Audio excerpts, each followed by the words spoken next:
बिस्मिल्लाहिर्रहमानिर्रहीम अस्सलाम वालेकुम। आज हम आपके साथ दो तरह के बेहद लजीज लखनवी स्टाइल के मुंह में घुल जाने वाले कबाब्स की रेसिपी शेयर करेंगे।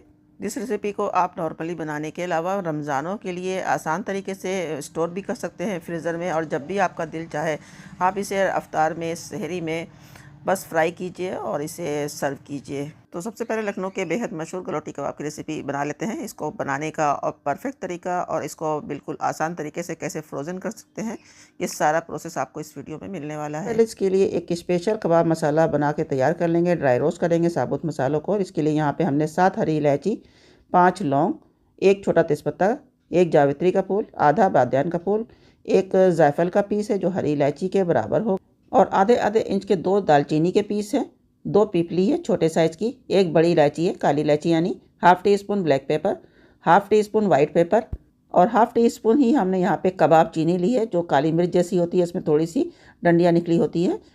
ये ज़रूर जाती है कबाब मसालों में, अगर नहीं मिले तो आप स्किप भी कर सकते हैं चाहे तो। और 1 टीस्पून ज़ीरा, 1 टीस्पून सौंफ, 1 टेबल स्पून साबुत धनिया, 4 सूखी मिर्चें और 1 टेबल स्पून हमने खसखस लिया। सबसे पहले मोटे मसालों को ऐड करेंगे पैन में और लो हीट पे आधे मिनट के लिए हल्का सा रोस्ट कर लेंगे। तो जो बारीक सीड्स होती हैं उनके मुकाबले इन मोटे मसालों को भूनने में थोड़ा सा टाइम ज़्यादा लगता है, इसलिए हमने आधा मिनट के लिए पहले इन्हें भून लेना है। उसके बाद अब इन बारीक सीड्स को हमने ऐड करना है खसखस छोड़ के। इन्हें भी अब आधा मिनट और सेकना है। इसके बाद अब खसखस ऐड कर देनी है और हीट बंद करके गर्म पैन में 15 से 20 सेकेंड के लिए इन्हें हल्का हल्का स्टर कर लेना है। तो बस हल्की सी खुशबू आने तक ये सारे मसाले हल्के रोस्ट हो गए हैं। अब ये थोड़े ठंडे हो जाएं तो ग्राइंडर जार में ऐड करके इनका अच्छा सा फाइन पाउडर बना के रख लेना है। तो ये मसाले अब पिसे हुए तैयार हैं। अब इसी ग्राइंडर जार में हम ऐड करेंगे 50 ग्राम के करीब यानी हाफ़ कप भुने हुए चने, जिनका हमने छिलका साफ़ कर लिया है। इनका भी अच्छा सा पाउडर बना के हमने रख लेना है। और अब हमने यहाँ पे लिया है 15 से 20 टूटे हुए काजू, 2 टेबल स्पून चिरौंजी और 1 टेबल स्पून गुलाब की सूखी हुई पत्तियाँ और 2 मीडियम साइज़ की फ्राई की हुई प्याज। और इन चीज़ों को भी हमने बगैर पानी के अच्छा सा बारीक पीसना है। अगर पीसने में कुछ दिक्कत आ रही हो तो 1 से 2 टेबल स्पून थोड़ा पानी ऐड कर लें, बहुत ज़्यादा पानी आपने नहीं ऐड करना है। तो यहाँ पे देखिए छोटे ग्राइंडर जार में हमने पीसा और ये काफ़ी अच्छी तरह से बारीक हो गया है। तो यहाँ पे आप देखिए हमने हाफ़ kg करीब बारीक पिसा हुआ कीमा लिया है। बिल्कुल बारीक 3 से 4 बार मशीन से निकला हुआ बारीक कीमा होना चाहिए, या फिर मोटा कीमा है तो आप खुद उसे ग्राइंडर जार में डाल के 1 से 2 बार चला लें। ये थोड़े से बारीक हो जाने चाहिए, काफ़ी बारीक कीमा इसमें यूज़ होता है। तो अब यहाँ पे ऐड कर लेंगे 1 टीस्पून नमक, 3 टेबल स्पून कच्चे पपीते का पेस्ट, 2 टेबल स्पून अदरक लहसुन का पेस्ट, 1 टीस्पून ऐड करेंगे पीली मिर्च का पाउडर, और तकरीबन 5 टेबल स्पून इसमें से हमने ऐड करना है कबाब मसाला जो हमने पीस के तैयार किया है। इसके बाद जो ये हमने ड्राई फ्रूट और प्याज का पेस्ट बनाया था वो ऐड कर लेंगे। यहाँ पे 2 टेबल स्पून दूध में हमने ज़ाफ़रान को भिगा के रखा था वो ऐड कर लिया, और 7 से 8 टेबल स्पून हमने यहाँ पे भुने हुए चने का आटा ऐड कर लिया, चाहे तो पूरा भी ऐड कर सकते हैं टोटल। यहाँ पे 1 टीस्पून हमने केवड़ा वाटर और 2 से 3 ड्रॉप हमने मीठे इत्र की ऐड कर दिया, और 1/4 चम्मच ऐड करेंगे लज़्ज़ते ताम पाउडर। ये एक स्पेशल ख़ास मसाला होता है जो लखनवी नॉनवेज खानों में जाते ही जाता है, लेकिन अगर आपको ये नहीं मिल रहा है तो आप चाहे तो इसे स्किप कर सकते हैं, या फिर चाहे तो ऑनलाइन भी इसे परचेज़ कर सकते हैं। तो कीमे में मसाले जो डाले गए हैं वो अच्छी तरह से एक जान हो जाए, इसके लिए 1.5 से 2 मिनट के लिए अच्छी तरह से इसे खूब मिक्स कर लेना है। इसके बाद 1.5 से 2 घंटे के लिए इसे रख देना है मैरिनेशन के लिए, या फिर चाहें तो ओवरनाइट आप इसे फ्रिज में रख सकते हैं। तो हमने इसे पूरी रात ही रखा था। अब इसे हम स्मोक देंगे। तो इस मिक्स को हमने इस तरह से थोड़ा खिला खिला कर लेना ताकि अंदर तक स्मोकी फ्लेवर जाए। इसके बाद एक छोटी कटोरी में हमने जलता हुआ कोयला इस तरह से रख देना है। इस पर घी या बटर थोड़ा सा डाल देना है। जब स्मोक आने लगे तो इसे 5 से 7 मिनट के लिए कवर कर देना है। 5-7 मिनट हो गए तो यहाँ पे कटोरी को हमने हटा देना है। यहाँ पे हमारे कीमे में जो फ़ैट बहुत ही कम था, तकरीबन 5% से भी कम। तो यहाँ पे अब हम इसमें ऐड करेंगे 2 टेबल स्पून देसी घी। अगर इसमें आपने 10% फ़ैट लिया है तो देसी घी ऐड करने की ज़रूरत नहीं है। इसके बाद हमने अब इसे खूब अच्छे से मिक्स कर लेना है। डो अगर आपको टाइट लगे तो थोड़ा सा इसमें दूध 2-3 टेबल स्पून ऐड कर सकते हैं, क्योंकि डो का नरम होना बहुत ज़रूरी है, तभी ये बहुत ही सॉफ्ट और बिल्कुल मुंह में घुल जाने वाले बनेंगे। अगर ये डो अगर आपका टाइट है, सख्त है, तो कबाब भी थोड़े से टाइट हो सकते हैं हल्के से। तो अब इनकी टिकिया बना के फ्रोज़न कर लेते हैं। इसके लिए हमने एक ट्रे लेनी है, उस पर एल्युमिनियम फाइल हमने सेट कर लेना है। उस पर हल्का सा हमने ऑयल वगैरह ग्रीस कर लेना है ताकि टिकिया बाद में आसानी से हट सके। और इसके बाद हाथों में हल्का सा ऑयल लगाएंगे और छोटी छोटी सी टिकिया हमने इनकी तैयार कर लेना है, क्योंकि गलोटी कबाब की जो टिकिया होती हैं वो थोड़ा छोटे साइज़ की होती हैं, ताकि जो कच्चे कीमे हैं ना इस तरह से ये तो अच्छी तरह से ये अंदर तक फ्राई हो जाए। तो इस तरह से थोड़ा छोटे साइज़ की टिकिया हमने इस तरह से बना के देखिए इस तरह से अरेंज कर लेनी है। और इस तरह से एक लेयर अरेंज कर लेने के बाद इसके ऊपर दूसरी शीट रख देना। इस पर भी हमने ऑयल ग्रीस कर लिया है। इसकी जगह पे, फाइल की जगह पे आप प्लास्टिक शीट का भी यूज़ कर सकते हैं, उस पर से भी टिक्कियाँ आसानी से हट जाएंगी। तो इसी तरह से जितने भी कबाब हैं, 1 लेयर, 2 लेयर, 3 लेयर आप इस तरह से अरेंज कर सकते हैं। उसके बाद फ्रीजर में रख दें जब तक कि ये हार्ड ना हो जाए, या चाहें तो आप इसे ओवरनाइट भी रख दें। इसके बाद जब ये अच्छे से हार्ड हो जाए, तो अच्छे से हार्ड हो जाने के बाद इस तरह से आपने टिक्कियों को हटा के अलग कर लेना है। इसके बाद अब इन टिक्कियों को आपने ईजीली किसी भी एयर टाइट बॉक्स में, या फिर आप चाहें तो जिप लॉक बैग में डाल के आप इसे स्टोर कर लें ईजीली। तो इस तरह से देखिए, एयर टाइट बॉक्स पे आपने इस तरह से एक लेयर बिछानी है। आपस में टिक्कियाँ चिपके नहीं, वैसे तो चिपकेगी नहीं, लेकिन एहतियातन आपने इस तरह से दूसरी शीट रख देनी है प्लास्टिक की एक, और उसके बाद अगली लेयर आपने रखना है। और इस तरह से आप आसानी से किसी भी बॉक्स में इन्हें रख सकते हैं। चाहे तो जिप लॉक बैग में भी रख ले ईजीली। ये बिल्कुल भी एक दूसरे से चिपकेंगे नहीं, क्योंकि ये काफ़ी अच्छे से हार्ड हो चुके हैं। तो बस यहाँ पे हमारे फ्रोज़न गलोटी कबाब की रेसिपी रेडी है। अब आपका जब भी दिल चाहे आप इसे निकालिए, सहरी में या इफ्तार में आप इसे सर्व कीजिए फ्राई करके। तो फ्राई करने का तरीका देख लेते हैं। तो थोड़ा सा यहाँ पे कुकिंग ऑयल ऐड करना है। तो ऑयल यहाँ पे तकरीबन 5 से 6 टेबल स्पून के करीब हमने ऐड करना है। हीट को बिल्कुल लो रखना है, और बस इसी तरह से डायरेक्ट फ्रीज से निकाले हुए कबाब इस पर हमने अरेंज कर देना है। जब तक एक तरफ से अच्छा सा कलर आ जाए, जब तक इसके हमने इसे स्लो हीट पर ही सेकने देना है। तो ज़रूरत के हिसाब से 1-2 टेबल स्पून ऑयल डालेंगे और करीब 10 से 12 मिनट के लिए एक साइड से स्लो हीट पे छोड़ देंगे। जब अच्छा सा कलर आ जाए तो साइडों को चेंज करना है, और दूसरे साइड भी अच्छी तरह से कलर आ जाने तक इन्हें सेक लेना है। बस झटपट से हमारे ये गलोटी कबाब सेकंड में बन के तैयार हो जाते हैं जब हम इन्हें इस तरह से फ्रोज़न करके रखते हैं। किसी भी तरह से कि पराठों के साथ आप इसे इंजॉय कर सकते हैं। और अब आगे बनाते हैं लखनवी स्टाइल की बेहद लजीज, खुशबूदार, मुँह में घुल जाने वाले शामी कबाब की फ्रोज़न रेसिपी।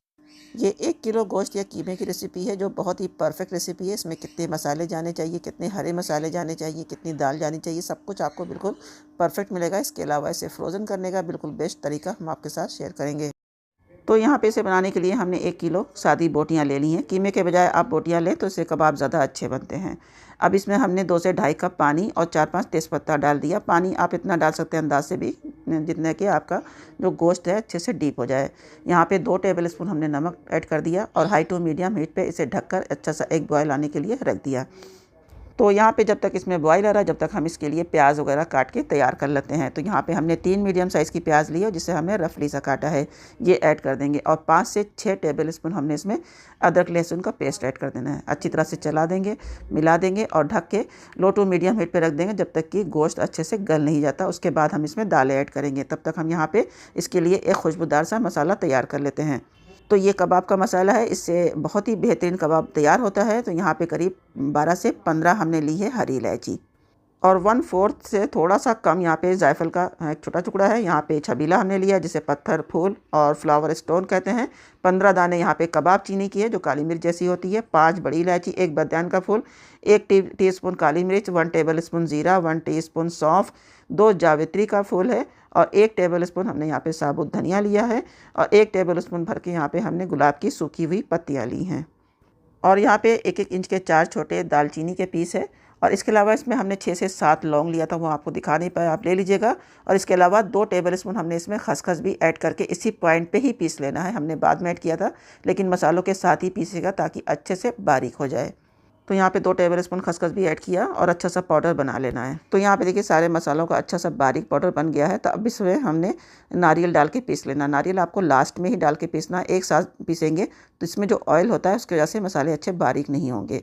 तो यहाँ पे नारियल की हमने 20 से 25 स्लाइस ली है, 2-2 इंच की, और ग्राम से देखें तो ये 20 से 25 ग्राम है। तो यहाँ पे देखिए बेहतरीन सा मसाला तैयार है शामी कबाब का। तो यहाँ पे अब गोश्त को पकते हुए तकरीबन आधे घंटे से ऊपर हो चुका है। देखिए गोश्त अच्छे से गल चुका है। तो गोश्त के अच्छे रेशे अच्छे से मुलायम हो जाए, इसके लिए गोश्त को हमने अच्छे से गला लिया। उसके बाद हम इसमें हमने दाल डाल देना है। तो 1 किलो गोश्त में हमने आधा किलो दाल ली है, और इसे धोकर 1 घंटे के लिए भिगा दिया था। आप चाहें तो अपनी मर्ज़ी के मुताबिक दालें चाहें तो कम भी ऐड कर सकते हैं, या चाहें थोड़ी ज़्यादा बढ़ा के भी ऐड की जा सकती है। तो अपनी चॉइस के ऊपर है। और ये जो हमने मसाला डाल दिया और सब अच्छी तरह से मिला दिया, और अब इसमें हमने 2 tablespoon red chilli powder add कर दिया। यहाँ पे मिर्च अपने जायके के हिसाब से ऐड कीजिएगा, क्योंकि इसमें हरी मिर्च भी अभी जाने वाली है ऊपर से। और 1/4 चम्मच इसमें हमने हल्दी ऐड कर दिया, अब सारी चीज़ों को हमने एकदम अच्छे से मिला देना है और कवर करके इसको पकाना है लो टू मीडियम हीट पे जब तक कि सारी चीज़ें अच्छे से गल नहीं जाती और पानी एकदम खुश्क नहीं हो जाता। तो यहाँ पे लो हीट पे 40 से 45 मिनट लगे और दालें अब अच्छे से गल गई हैं। गोश्त ऑलरेडी पहले से गल गया था और पानी भी एकदम अच्छे से खुश्क हो गया है। तो अब इसे हमने थोड़ा ठंडा अब कर लिया है। कर लेने के बाद अब इसे हमने चॉपर में या मिक्सर जार में या सिलबट्टे पे जैसे आपको आसानी हो, जैसे आपको अच्छा लगता है वैसे आप इसे पीस के तैयार कर लें। देखिए हमने इसका पूरा जो है मिक्स जो है अच्छे से पीस लिया है बारीक, और इसके गोश्त की जो है कुछ बोटियां हमने अलग से पीसी हैं, हल्की हल्की सी पीसी हैं ताकि कबाब में थोड़ा रेशा आए, जिससे ये खाने में और भी ज़्यादा जायकेदार लगता है। तो इस तरह से आधी से ज़्यादा बोटियां हमने देखिए इस तरह से थोड़ी सी दरदरी सी पीसी है, बहुत ज़्यादा इसे नहीं बारीक किया। और अब हरे मसालों के लिए यहाँ पे देखिए हमने 2 बड़े साइज़ की प्याज ली है और 3 मीडियम साइज़ की, ये तकरीबन 400 ग्राम के करीब प्याज है। और 100 ग्राम यहाँ पे हमने अदरक ली है, छील लिया है, अच्छे से धो लिया है। यहाँ पे 250 ग्राम के करीब हमने यहाँ पे हरी धनिया ली है और यहाँ पे 100 ग्राम हमने हरी मिर्च ली है। हरी मिर्च अपने जायके के हिसाब से लीजिएगा। और अब इन सारे मसालों को एकदम बारीक फाइन चॉप कर लेना है। यहाँ पे हम ऐड करेंगे अब इसमें 1 टेबल स्पून लज्जते ताम पाउडर, जो लखनऊ का स्पेशल मसाला होता है जो नॉनवेज खानों में जाता है। अगर आपके पास है तो ऐड कीजिएगा, नहीं चाहें तो आप इसे स्किप कर सकते हैं। और यहाँ पे 1 टेबल स्पून जाएगा इसमें केवड़ा वाटर, क्योंकि लखनवी शामी कबाब है तो केवड़ा वाटर ज़रूर जाता है। और 4 टेबल स्पून हमने इसमें फ्राई प्याज का पेस्ट ऐड कर दिया। ये तकरीबन 3 मीडियम साइज़ की प्याज है जिसे हमने फ्राई कर लिया था। और 3 टेबल स्पून गाढ़ी दही। और अब यहाँ पे देखें अदरक और हरी मिर्च जितनी बारीक हो सके हमने अच्छे से बारीक किया है।